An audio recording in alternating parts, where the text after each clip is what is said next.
বাংলাদেশের জাতীয় মাছ ইলিশের কদর শুধু দেশের মানুষের কাছেই নয়, বরং প্রতিবেশী দেশ ভারতের মানুষের কাছেও অসীম। এ কারণেই গত ৫ বছর ধরে দুর্গাপূজার আগে ভারতে ইলিশ রফতানি করে আসছে বাংলাদেশ। হিন্দুদের সবচেয়ে বড় ধর্মীয় উৎসব শারদীয় দুর্গাপূজা উপলক্ষে যশোরের বেনাপোল স্থলবন্দর দিয়ে ভারতে ইলিশ রপ্তানি শুরু হয়েছে। চলতি বছর ২৬ সেপ্টেম্বর ৭টি ট্রাকে ৭০০ গ্রাম থেকে ১ কেজি ওজনে ২৫ মেট্রিক টন ইলিশ ভারতে রফতানি হয়েছে। জানা গেছে, প্রতি কেজি ইলিশ রফতানি হচ্ছে $10 বা ১,১৮০ টাকা দরে। তবে দেশের বাজারে একই মাছ বিক্রি হচ্ছে ১,৬৫০ টাকা দরে। সেই হিসাবে একই আকারে ইলিশ প্রায় ৫০০ টাকা কমে ভারতে রফতানি হচ্ছে। আর এই কারণেই ইলিশের রফতানির মূল্য নিয়ে নানা প্রশ্ন উঠেছে।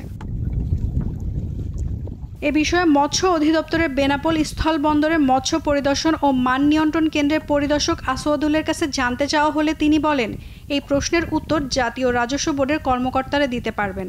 তবে আমি যেটা জানি সেটা হলো ইলিশ রফতানির পরিপত্রটি কয়েক বছর আগের। তখনকার বাজার দরের সঙ্গে মিল রেখে $10 প্রতি কেজির রফতানি মূল্য নির্ধারণ করা হয়। এখনও সেই পরিপত্র অনুযায়ী রফতানি হচ্ছে। তবে ইলিশের দেশীয় বাজার দরের সঙ্গে সঙ্গতি রেখে দাম সমন্বয় হতে পারে বলেও তিনি মনে করেন। ভারতের পশ্চিমবঙ্গ, বিশেষ করে কলকাতা এবং এর আশেপাশের অঞ্চলে ইলিশের বিশাল চাহিদা রয়েছে। বাঙালিদের জন্য ইলিশ মাছ বিশেষভাবে পছন্দের এবং বাংলাদেশি ইলিশের স্বাদ ও মানের জন্য তা ভারতের বাজারে ব্যাপকভাবে গ্রহণযোগ্য। ফলে বাংলাদেশ থেকে ইলিশ রফতানি এই চাহিদা মেটাতে বড় ভূমিকা রাখে। ইলিশ রপ্তানির মাধ্যমে প্রতি বছর লাখ লাখ ডলার আয় হয়, যা দেশের বৈদেশিক মুদ্রার রিজার্ভে গুরুত্বপূর্ণ অবদান রাখে।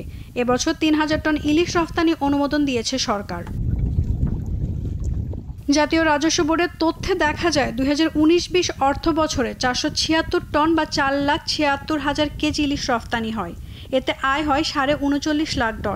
২০২০-২১ অর্থ বছরে ১,৬৯৯ টন ইলিশ রফতানি করে আয় হয় $১,৬৪ লাখ।